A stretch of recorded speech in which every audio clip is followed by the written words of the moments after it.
welcome, bienvenidos a otro programa, una sección muy importante. Hoy tenemos a una persona muy importante, se llama Mike Agrelius. Él nos va a enseñar muchas cosas que nos van a ayudar a nosotros en nuestra vida diaria. Mike, welcome. Thank you so much. I'm happy to be here. Excellent. By the way, can I say, you knocked it out of the park today at the 1 Million Cups. Your presentation was wonderful. That's how we know each other, is through 1 Million Cups. That is correct. Thank you. You're very kind. Any Mike. 1 Million Cups buddies out there? Thank you, Mike. Thank you. I appreciate that. And again, the segment of being here is to extract, to learn from the master, from people that've been there, so you and I can be able to become better, not just by learning and failing, but actually learning from people that've been there, like Mike has. Okay? So with that said, as I mentioned to you before, there are going to be a few set of questions that I'm going to try. And of course, you can go all over wherever you want. This is your time. This is because we want to learn from you. You're the experts. I don't know if I'm an expert. I'm not the master. I've had a couple lucky breaks. Okay? And that's what we want to know about that. So don't go by my questions. Of course, use that as a rule or as an origin, but go anywhere you want. You bet. Perfect. Okay, with that said, the first question about that, tell us about yourself, if you don't mind. Well, I'm Mike Agrelius. I have been a serial entrepreneur for a long time. Okay, so I've always had little entrepreneur side projects. I've had real jobs all the time. I have a real job right now. I sell copiers and printers. I lease them and things like that. That's my real job. But on the side, I always have a side hustle, something that I do on the side. And my recent one is this book. It's called Hear What's Here. It's a children's picture book, but it's also great for people with English as a second language, because the English language is crazy. It really is, really is crazy. I'll give you an example, okay, from the book. Please. Okay, so it's beautifully illustrated. It's got some great pictures here. But it starts out like this: can you find a pair of pears? You see, can you find 2 pears? The fruit.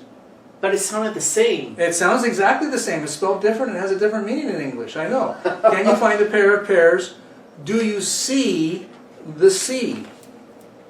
Would you like to stare at stairs or maybe be a bee? And at the bottom of each page, there's the definitions for all this stuff. Anyway, that's how it goes. It goes. I can recite the whole thing for you in 29 seconds. Are you ready? Oh yes, please. Are you guys ready? Can you find a pair of pears? Do you see the sea? Would you like to stare at stairs or maybe be a bee? Bzz. Can you find a pair of pears? Do you see the sea? Would you like to stare at stairs or maybe be a bee? Do you think that the deer's a deer? Is this not a knot? Tell me what you hear here. Last night the night got caught. Have you heard a whale wail or seen a hare with hair? Do you think this pail is pale? Is that bear all bare? Does the horse sound hoarse to you? Sail or sail you can't. Has that one or two? Is that ant an ant? Did you see the flea flee? The maid has made the bed. That hole does not look whole to me. Have you read what's read? Can you find a pair of pears? Do you hear what's here? These are more than just mere words. These are words that mirror. So they reflect on each other. Anyway, that's the whole book. I actually wrote the book. I wrote the poem that's the basis of the book about 30 years ago. Okay, and my friend and I, the guy that did the illustrations, he did some sketches of it 30 years ago, but it was so difficult to get it actually done and to get it produced, because I wanted it to be a hardbound, full-color picture book. You know, it was gonna, if I would have printed it here in the United States, it probably would have cost $40. You know, the retail at $40. But because I printed over in China, I was able to get it at a reasonable price. Oh, and we can buy it now? You can buy it now. It's on Amazon.com. It's on a lot of stores here in Utah. I don't have it outside of Utah yet, but a lot of stores in Utah, including the Red Balloon Toy Store, which is my favorite one. they've already sold through already once. It just came out 2 months ago. Yeah. That is amazing. I really love it. Thank you. I never heard. I mean, besides you, I never heard of that. I mean, it's. The words are so, well, they're similar, they sound the same. They sound exactly the same. Oh. But they have different, they're called homophones. So words that sound the same are spelled different and have a different meaning. They're called homophones. I thought they were called homonyms, but they're called homophones. Okay. That's awesome. Now, the part that is interesting also to you in this is that you thought about this 30 years ago. I did. So that shows to you guys, the audience, that sometimes we can think of something, and even if it doesn't evolve or release within a week, within a month, within a year, that idea is still excellent. So in this case, like Mike and his sketches, 30-year-old sketch, you think, oh, you need to have a little bit more technology. It has to be this. No, things weren't together 30 years ago. It wasn't as easy to do like a Kickstarter. I did this as a Kickstarter project. You know what Kickstarter is, right? Yes. I'm sure your people know what Kickstarter is. Wonderful way to test out your idea, to see if people want to back it. And then these are just your friends usually that back it, okay? But to see if people really like it, and then it helps you to pre-order the books, pre-sell the books, so you can then have some money to fund the project. And that's exactly what I did. That is awesome. How does your family think of the book? Oh, Especially your grandkids. Yeah, my grandkids love it. Yeah, they love it. Can they recite it in 30 seconds? No, but a couple of people in my neighborhood can. So they're getting better than you. That's awesome. I love it. So again, if you want to hear a great book, Mike is your guy. And that is beautiful. Yeah. And if you want to contact me, you can go to my name, Mike Agrelius, on Facebook, or the name of my company, which is Happy Valley Publishers. Okay. Both on Facebook. I can spell the name. Yes, please. And I can do this without even looking at my driver's license. It's Agrelius. Okay, you got that? Agrelius. I love it. Thank you so much, Mike. Yeah. We're going to jump to another question that I mentioned to you. Okay. What do you attribute to your success? You know, not giving up. That's one of the things. I asked my wife one time, I said, honey, how come you married me? Because I'm so handsome? And she said, no, not at all, because she's beautiful. I said, is it because that I'm just charming? No, because she doesn't think I'm that charming. Well, okay, how come you married me? One word, persistence. So that's why she married me. Okay, it would been nice if it was because I was cute or something, but it was persistence. I was persistent. I'm persistent in my sales. I want to make sure that I sell the copiers. I want to make sure that I get the appointments that I need to get. I'm persistent with the book. I've been persistent with the book. I didn't give up on it. I even though it was 30 years ago and I wanted to do it and I wanted to do it. I also put together, I saw this thing from a friend of mine named Amy Reese Anderson, and she did a vision board, and she was very successful. And lots of people who do the vision boards say that they swear by them and they like that. So I did a vision board. This was on my vision board. There were a couple of other things that were on my vision board that have already happened for me too. And so I think that vision boards are important to think about. So you got that. So your vision board, and also not giving up. Does that mean that you asked your wife perhaps more than a couple times? That's right. That's right. That's right. Oh, that's awesome. So the key that you and I can learn from people that've been there is perseverance. Is keep trying. One time, another time, until the hard times. Then, of course, if it is not the right, maybe go a different channel, perhaps. But if it is the right thing, maybe the idea is 5 years, 5 weeks, or 30 years like Mike. So let's learn from that we can actually don't give up on our dreams. Yep. Excellent. How do you handle adversity? I'll tell you how I handle adversity. I try to not give up on that either, and I try to be positive about it. Even when I have adversity, I can give you an example from the copier world. I had a good friend that said no to me on the copiers, and he said no to me in quite stern tones. He said, "We're never going to buy a copier from you." And I went, "Oh, my friend. I thought we were friends, number one, and I hope this isn't going to ruin our friendship. But number two, are you mad at me or something? No, just we're not going to buy from you. I've got another guy that I've worked with for a long time, and even though we're friends, I've known this guy for a lot longer." And I said, "Well, I can appreciate loyalty, and I certainly recommend that. I just hope that this doesn't wreck our friendship, because I didn't want to do that." But I felt terrible afterwards. And I felt that he didn't want to work with me, and I felt like I shouldn't stop by and ever see him again. We had a mutual friend who was sick, and I picked up the phone and I called him to let him know that our mutual friend, I said, "I know we were," and he says, "Oh, I'm so glad you called me." That was the first thing out of his mouth. I behaved badly the last time we spoke on the phone. And he said, "I want you to know that I was just under a lot of stress, and I'm so sorry about that." And I said, "Well, that's good to know." And I said, I just wanted you to know that our buddy, I won't name his name, is very sick and it looks like he's not going to make it. And he said, well, I appreciate the phone call. I appreciate you've reached out to me. So the fact that we mended those fences, and I think that, you know, I don't know that I'll ever necessarily sell him a copy or anything like that, but I just wanted to make sure that I don't burn bridges. I don't ever like to burn bridges. And I wanted to make sure that we still were on the table with each other. I think you brought up a very, very good point.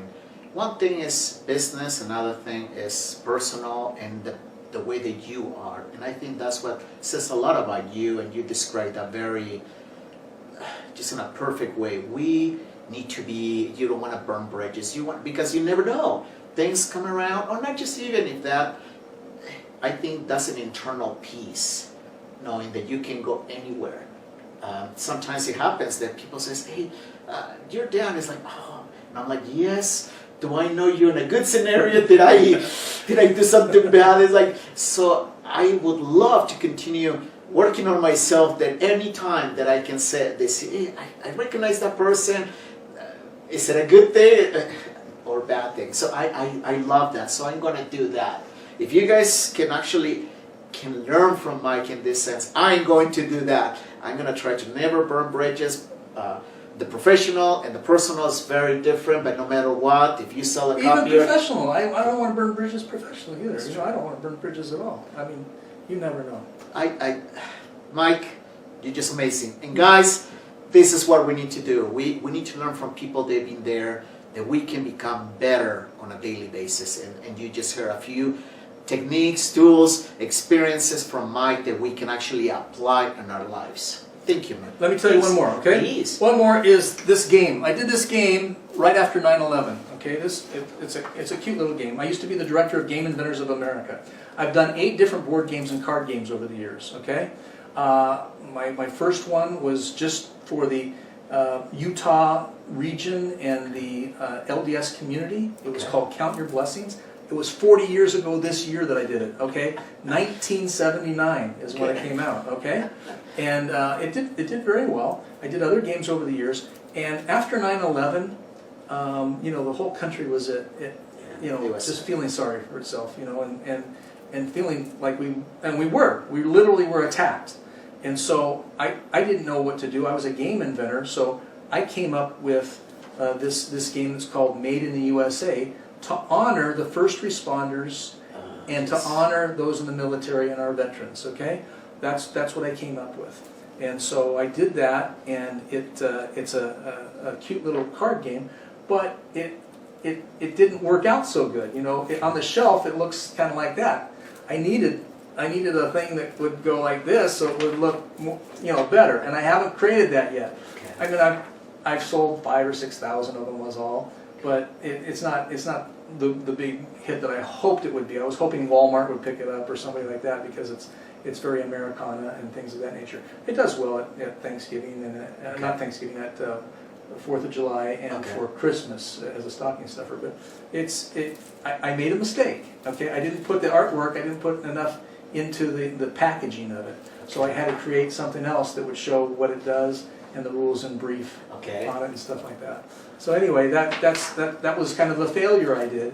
I want you to know they're not all successful.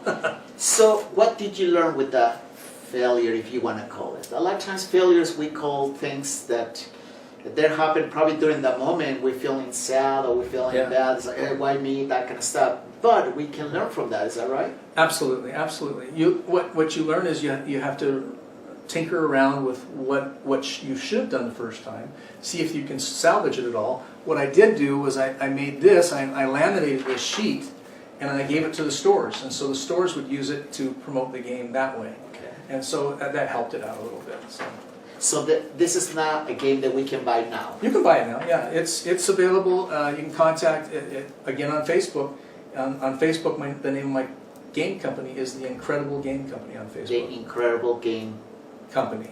And you can contact me on Facebook, and I can tell you how to get it or which stores have it. Tell a little bit more what it does. There's like 2 decks of cards in here. One deck's like a regular deck of cards, only it's got patriotic symbols. Okay. It's got, you know, stars and shields and eagles, and liberty Okay. bells. Okay, so it's like a regular deck of cards. You can play any card game that you normally play. You can play, gin rummy. You can play, hearts, crazy eights, whatever you want to play with it.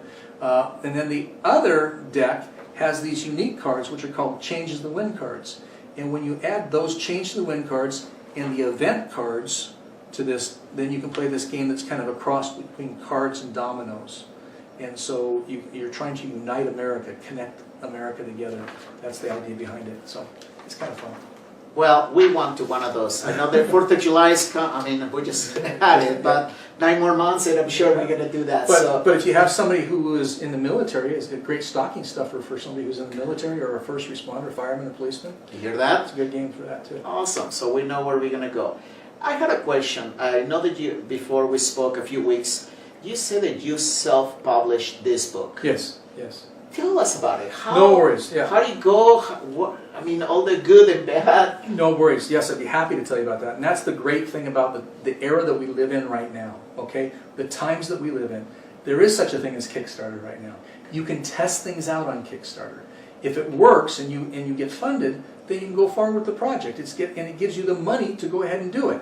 If it doesn't work, then retool it, then redo it, and see how you can make it work.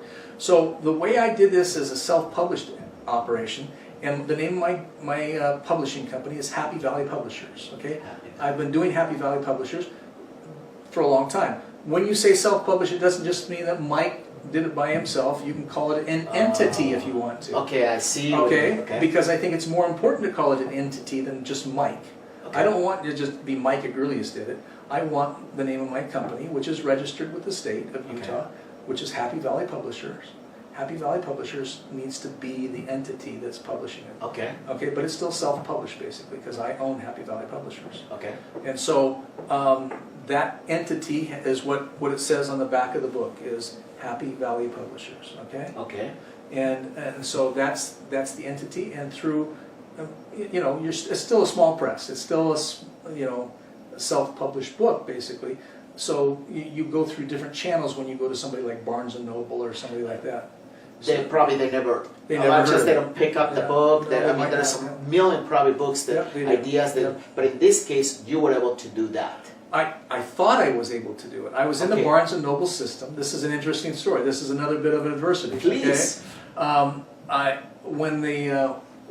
When I first had the book, and I got it at a Kickstarter project, and it got funded as a Kickstarter project, and I got my very first copy of the book. I went over to my local Barnes and Noble place, and I was talking to them, and I said, I want to get this in your stores. And they said, oh, that's a good idea. Here's where you do it. You go online and you do all this stuff as a small press publisher, okay? And so I went through all the little forms that they had me fill out, and then I heard from them back and forth with emails for a while, and then I didn't hear anything. And then as it got closer to the time, I got the first copy, I went over there and I said, hey, what do you think of it? And she says, oh, it looks great. We'll have you in for book signings. And I said, that'll be great, but I don't even know if it's going to be in the system or not. And she said, well, let me look. And she typed a few numbers from the back of the book into the system, and there my book popped up on Barnes & Noble's website. And I said, you mean it's on there? She says, they can pre-order it right now. So they can pre-order it, and it'll be out in 2 months. And I was so excited. I was so excited. Barnes & Noble's going to pick up my book. They've got it pre-ordered right now. I made up business cards to hand out to people and let them know, hey, pre-order my book on Barnes & Noble. This is going to be fabulous. And so a lot of people did. I've heard from a lot of people. And then as it got closer to the time when the book was supposed to arrive, I contacted Barnes & Noble. I said, I don't have a PO from you guys yet. Are you going to give me a PO for the book? And they said, oh, well, I said, it's here in the United States now, and I want to give it to you guys. Well, you didn't go through our distributor. Well, I know, but I went through the other forms that you wanted me to do. Yeah, but because you didn't go through our distributor, we're not gonna do the book. And I went, oh my heavens, are you kidding me? Because I didn't even direct people towards Amazon because I wanted them to go to Barnes and Noble because that was what I always wanted to have a book in Barnes and Noble, and so I was so devastated by that. And so I said, well, what about the 200 people that have pre-ordered the book? No, we've canceled it, so they'll all get their money back, but that's sorry. And I went, oh my goodness. Now, the story's not over. Good. Okay? Because I didn't want, I think I mentioned the word persistence before. I'm persistent, okay? And so I went back to the same managers that I talked to with before, and I said, hey, has anything changed here at Barnes & Noble? Well, yeah, we got bought out by another company. Well, has anything changed there so you guys can order the books directly? Well, I think those changes might be happening down the road. So it's still a continuing story. It's not in Barnes & Noble right now, but maybe down the road it will be. So I'm not going to give up. I won't give up. You know, it'll be in Barnes & Noble because I want it to be in Barnes & Noble. I'll have to change my vision board and put Barnes & Noble on my vision board too. But Amazon is available in Amazon. It's available on Amazon. It's available in a lot of bookstores here in Utah. Okay. If people want to contact me on Facebook, I can tell them how they can get it directly from me, and I'll even sign it if you want me to get it directly from me. Got that? That is awesome. I appreciate your input. And these stories, I think those are the stories that we, the Comment Joe, the Comment Maria, want to learn, to hear from people like yourself, that you've been there, done that, and not give up. Goes back to the persistence. So continue going there. That is amazing, Mike. I want to finish with one question. And I know that we discussed a few things, but I think the last question is, help us, teach us, share with us. I know that you said about persistence, but what advice would you give to me, to our audience? They're just starting. I know that you might have a couple years more than us. Well, I'll tell you this. If I was going to write a book on how to do something, on how to create your own product or something like that, the first chapter would be all about persistence. The second chapter would be lucky. So be persistent and be lucky. I know that's hard to quantify, but the harder you work, the luckier you get. Do you know what I mean? Yes. I'll give you another example. Please. I did another book and a CD a number of years ago, okay? And I was back in Washington, D.C. And I happened to, I was back there with my wife, and she was going to be on QVC, actually, for a friend of ours' product. And so, and it was amazing to see how QVC works and everything. That was just fun to see that. But while we were back there, we were walking around Old Virginia, and Alexandria, Virginia, and there was this store there. And it was called the America Stores. Okay, and I walked in, and I had this book, and I said, hey, is the owner or manager here? No. Well, can you give him the book? And here's my contact information. And I said, I think it'll work in your store. And so they took the book, and I didn't think about it. About 6 weeks went by, and I get a phone call. Hey, we have your book here, and we'd like to order a dozen of them. I said, okay, that's great. And by the way, I just finished a CD that kind of goes with the book. I'll send you a demo of the CD so you can see that. She ended up selling 6,000 CDs in those America stores back east and through her catalog. She said she made my Christmas. I thanked her because it was a big order for me. But she said, hey, you made my Christmas too because we sold them. So it's just be lucky. Keep throwing the seeds out there, and some of them are going to sprout someplace. That is amazing. I don't want to finish this segment until I ask you one more question. Okay. Because you seem a very, very happy, very down-to-earth, an amazing person. What do you attribute either success or happiness? Are they the same? Success and happiness? Yes. I don't think so. Okay. I don't think business success or financial success is the same as happiness. Please. I know a lot of rich people. Okay, I do. I've been very fortunate. I used to have more money than I have now. By the way, divorce is not a good thing. That's one thing I'll tell you right now. But even rich people aren't always happy. You know, success isn't necessarily happiness. I think that you have to have happiness in your family, with your children, with your wife, with your life, with who you are as a person, in order to be successful. But I don't think that being successful necessarily means that you're going to have those other things. And the first priority is the home and the family. Can we quote you there? No, you can quote. That was Mike.